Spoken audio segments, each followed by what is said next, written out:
Hi there, this is Lee talking about the Affordable Care Act, popularly known or unpopularly known as Obamacare. Making sure to say that because some people don't realize that it is the same thing. It is. So, repealing the Affordable Care Act, repealing Obamacare, that's pretty much accomplishing the same thing. The Senate did vote to do that, to repeal Obamacare, the Affordable Care Act, and then the vote goes into the House in a few days, so the House can vote on that.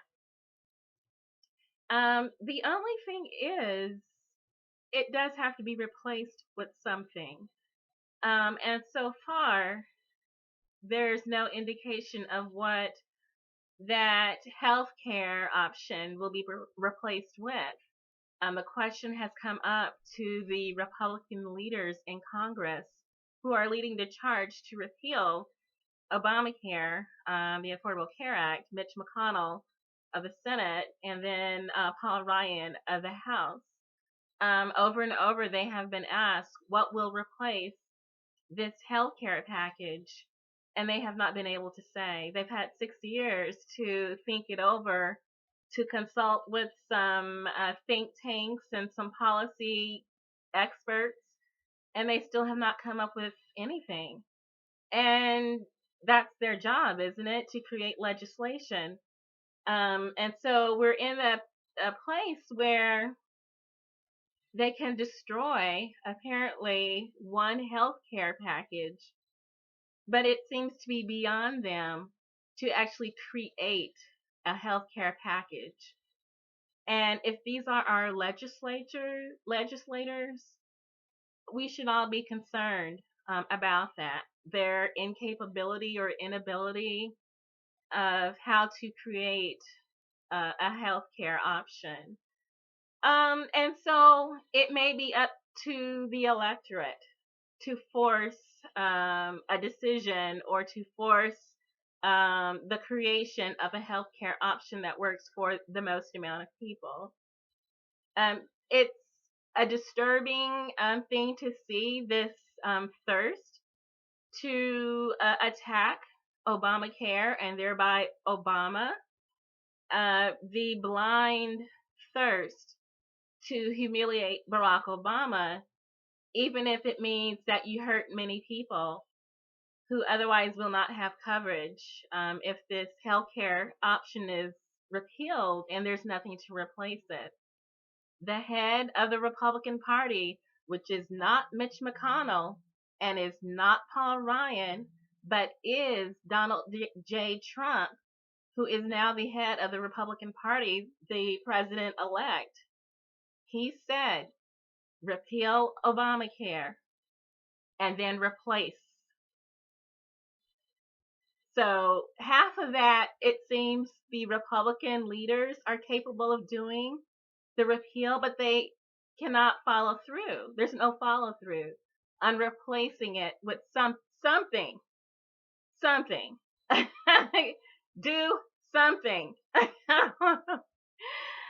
So some phone calls should be being made right now, because the fact that they have not articulated or indicated anything at all should be very disturbing to people, no matter what your political affiliation, no matter how you voted or if you voted.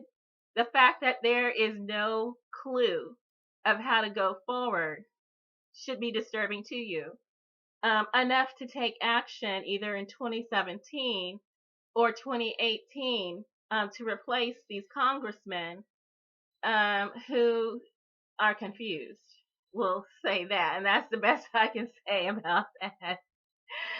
And so, actually, it seems like a scary thing to happen, to just look at our supposed leaders and see that they're completely clueless of how to proceed forward. But it's actually an opportunity.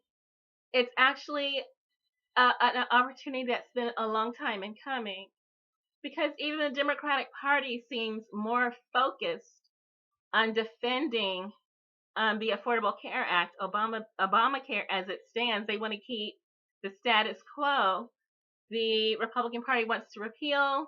The Democratic Party wants to protect the status quo. But what do the voters want and the voters need? This is probably the very best time to fight for single payer health care, Medicare for all, universal health care, at least a public option. This is the best time because it looks like on either side of the aisle there's no political will to actually move forward in a way that's of benefit to the most amount of people. The problem is easily solved. Repealing Obamacare, sure, why not? Go ahead. Repeal Obamacare, but come up with something to replace it. Don't just say, duh. This is not something you want to have empty air vacuum on. This is healthcare. This is people's health. These are their lives. We have people who have chronic conditions. They have that need maintenance. They have terminal conditions that also need maintenance until the very end. We need everyone covered. This is the very best option. Unless the Republican Party can come up with something. Right now, nothing. And so until they do, I think the people, it would be in their very best interest to press for health care for all. Solves the problem right there. There's no this and that and the other. Everyone gets health care. And so everyone's healthy. Why not? What's wrong with that? And I direct this to our congressional leaders, Republican, Democratic, some independent, who enjoy taxpayer-funded freebie healthcare. We pay for that. And so they feel very entitled. And my thinking is, you know what? If we don't have healthcare, you don't have healthcare. That's the only way I see that being even a fair equation.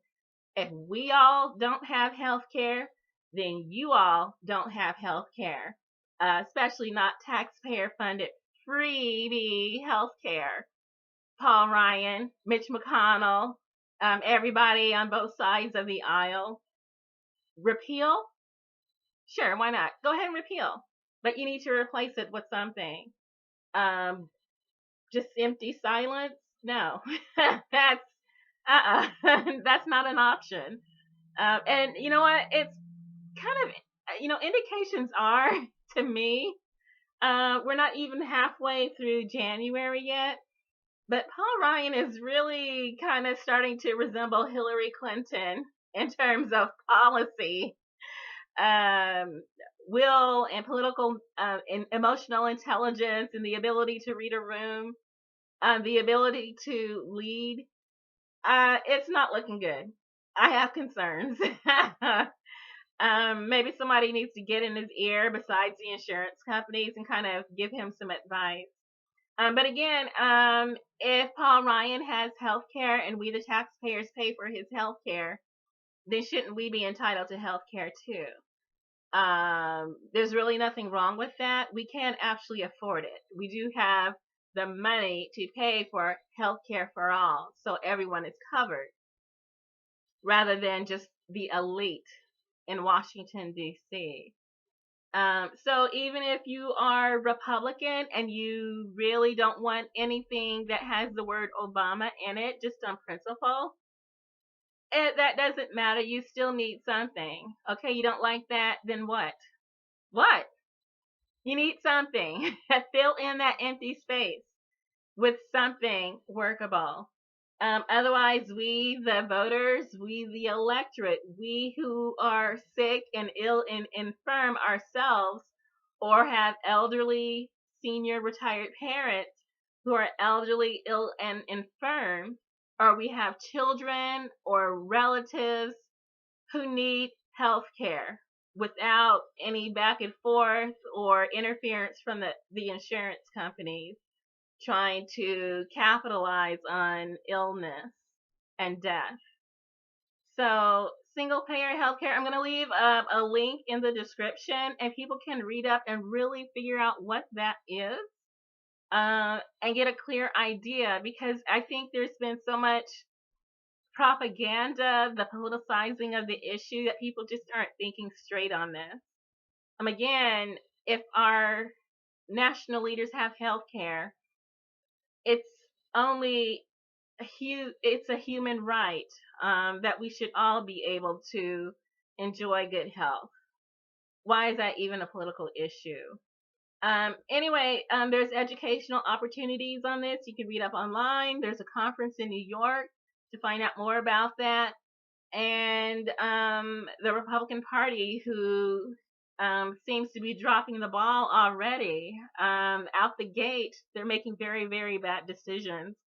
Maybe they're out of practice with governing, because they've kind of been playing the back, just criticizing. But they've had years to come up with something. And if they don't, then we have to. And the best option, the best way to move forward, the next best thing, to improve the healthcare package, it's single payer universal healthcare, Medicare for all. So anyway, I say have some high expectations of yourselves, also of your political leaders. If you're a Republican, if you're independent, if you're Democratic, you're progressive, you're conservative, you're liberal, everyone should have health care coverage. And the way to do that, to achieve that, is single payer health care, which Donald Trump, once upon a time, said was a great idea. So good luck.